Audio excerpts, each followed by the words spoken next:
What's up, babes? It's Curlysa Victoria. I am back with yet another video. If you guys are new here, hi, welcome to my channel. If you've already been subscribed, thanks for coming back. So look, y'all, I'm literally waiting to get this food, and I just wanted to make this video while I was in the car to say that I wanted to make a video just basically on the things that you could be doing in your 20s to further yourself as an asset. So I made a video like this before and I'm making it again. So first things first is, in your 20s, yes, these are your best years of your life, quote unquote. You don't have any, you know, like, I'm not saying you don't have any responsibilities, but if you don't want kids or anything like that, these might be the years that you consider like your selfish years. Some people think, oh, when I'm in my 30s, I'll start having kids, I'll start a family, I'll be in my career, right? So while you're in your 20s, the best thing to do is to think about what you want to be doing for the rest of your life. Do you want to be working your 9 to 5 until you retire? Do you want to be an entrepreneur and start your business by 30s? Do you want to start that in 20s?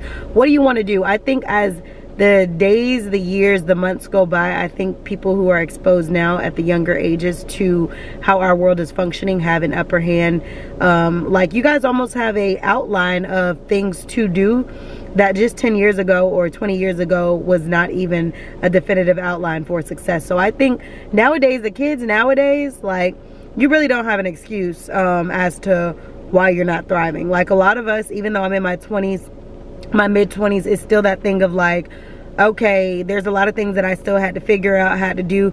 These weren't just like, within 10 years, technology has improved so much. Within 10 years, exposure to certain things being an asset for us have literally become a huge thing. So I think that, you know, at this point in time, there's really no excuse as to why you don't thrive in whatever it is that you're trying to do. So in your 20s, focus on being the better version of yourself, of course.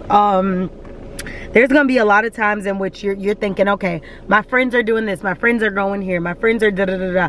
But you could do that, you can go those places, or you could just get to a place where you realize, like, okay, everybody's doing this, but that don't mean that I have to do this. If I want to do better for my life, if I want better for my life, I'm going to have to make better decisions. There's been a lot I've had to say no to in these last months, this year in general. There's a lot that I have gone through, but there's a lot that I've also had to say no to. And I've been seeing people's reactions to my response no. And all I can say is I'm not going to let up for anybody. So if you seem like you can't respect the fact that I have to say no to certain things, then maybe you don't need to be in my life, because it is what it is. I have people who, you know, they got things going on, so if they have to say no, it's no. Like, it is what it is. But I've been, like I said, I've been peeping people's reaction to my no's. And like I said, even though my no's are not intentional, there's things that I have to do, or there's things that don't prohibit me to do it. It's like, okay. But the people who are really not receptive to it, I peep you. I just don't need to argue with you. So if we start falling out as far as like I'm not really reaching out, then you either reach out or you won't be hearing from me. That's how I'm feeling about a lot of relationships, because I feel like if you don't put your weight into something, you won't hear from people for a long time. For me, it's fine if I'm the one who's being that way, but for other people in my life, like, no.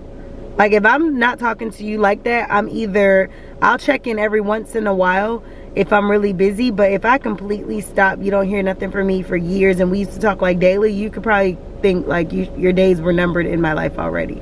And that's not to be negative, that's just to keep it a buck. So in your 20s, as you are building, you're growing, make sure that to further yourself as an asset, make sure that you understand the word no and when to use it. And stop feeling bad for telling people no when you can't do something. If they can't accept it, then they can keep it pushing, because you come before anyone. Because if you get yourself into a bind, or you go through something in your life, you think people are going to be there for you as much as you're going to be there for you? No. So put yourself first. The second thing I would say to make yourself an asset is literally, like I said, know what you want to do, where you want to go. If you're in college and you still don't know what you want to do, it's like your first year, okay, but your senior year and you're still confused, you should have just sat it out until you figured it out. Because college is an expense. First of all, college, it does further you as an asset, and it is a great thing to do. But it could become an expense when you're just sitting here playing around with different majors and different things that you don't really want to accomplish. So you need to know that you want to do what you want to do, and you're going to do it. Anything else is just bogus. So know what you want to do so that you can get to what it is that you're trying to do, instead of continuing to put yourself in a position where you don't know what you want to do and you just wasting time and you fumbling time. I say it all the time. Denzel Washington said, just because you're doing a lot more doesn't mean you're getting a lot more done. Do not confuse movement with progress. You could be in motion, but if you're in motion and you don't have anything going, like, it doesn't matter that you're in motion. You're just in motion to not be doing anything. So you want to make sure that you're making progress, not just simple sitting there. No, make sure that you're making progress, and not just being in motion. So that's number one. Or that's number two, rather. So the first thing, like I said, is be selfish and take your time and basically say no when you need to say no. The second thing, like I said, is know what you're trying to do so you can get to it and not, like, you know, just be trying to figure it out. The third thing I would say is look for things that could further you as an asset, such as education, such as maybe you want to start with your first credit card, get educated on that. Sometimes you think, oh, college student, or oh, fresh out of high school, I don't have any money, let me go get some credit cards and let me run these credit cards up. Let me max them out. Let me not pay 30%. Let me do da-da-da-da. And we go through these different things that we didn't know anything about, only to end up on the back end of it and then have to learn about it and then regret it. So I would say, as someone who've had to figure out a lot of things in our life, I would say figure out how credit works. Your credit report, your credit history, your credit cards, figure out how that stuff works before you just jump up and go get these cards and you start maxing them out and not paying them. And if you are in your 20s and your credit is bad, or your credit is like, okay, this has to fall off, or I need to fix this, all hope is not lost. Acknowledge what you need to do and start doing it. If you know that you owe this, go pay it or set up an arrangement. If you know you need to do this, go do that. Like, do whatever you need to do that's going to boost you to a better place. It's always time for growth, and it's always time for learning and just being better. So don't write yourself off just because you are not that 19-year-old going to be 20 and you've already dinged up some stuff and now you're starting to realize. As long as you realize it and start doing better, you're good. It's when you know better and you still don't do better that's gonna make you worse. So that's what I would say for that. Another thing I would say, because I would say that's the third thing. The fourth thing I would say that would make you an asset as a in your 20s is to educate yourself with books and educate yourself with articles and things like that. Yeah, I said school, but now I'm saying books. Things that you can read, articles that you can, you know, keep yourself up to date with, because that right there is going to keep you ahead. Immerse yourself in the industry in which you're in. Give me a second, y'all.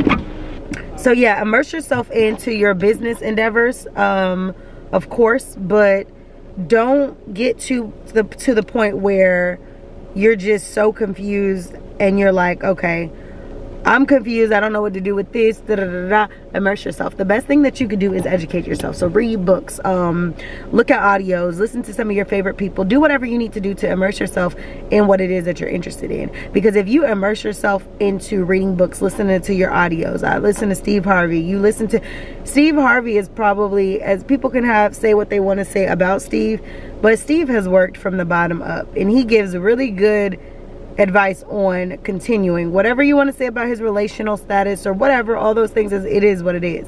But when it comes down to like keep going, he's a good one. Denzel, one of my faves. But immerse yourself in education to keep yourself ahead of the curve.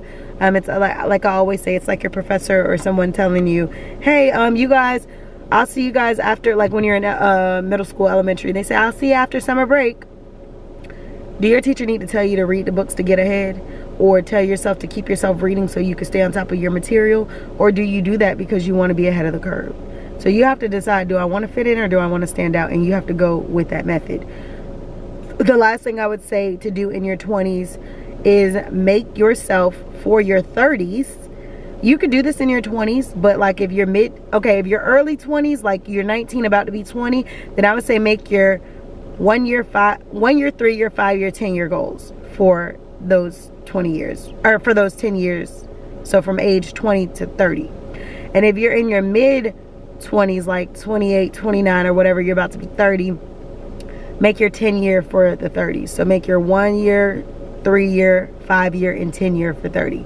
Make you a decade goal. And then of course also always have your what do I want to do in the end of the day? What is my lifelong goal? So set your short-term, intermediate, long-term. Also write out affirmations and things like that. Keep yourself up to date with, like I said, what's going on in the world, but you also want to keep yourself up to date with your progress. And then you continue to, if you guys haven't seen it, I'm gonna try to link it in this video, but go catch my video where I talked about make a contract with yourself and sign it. Check that video out, because that's something that I would definitely recommend that you guys do. But make sure you guys tap in and make sure you guys subscribe, and I'll see you in the next video.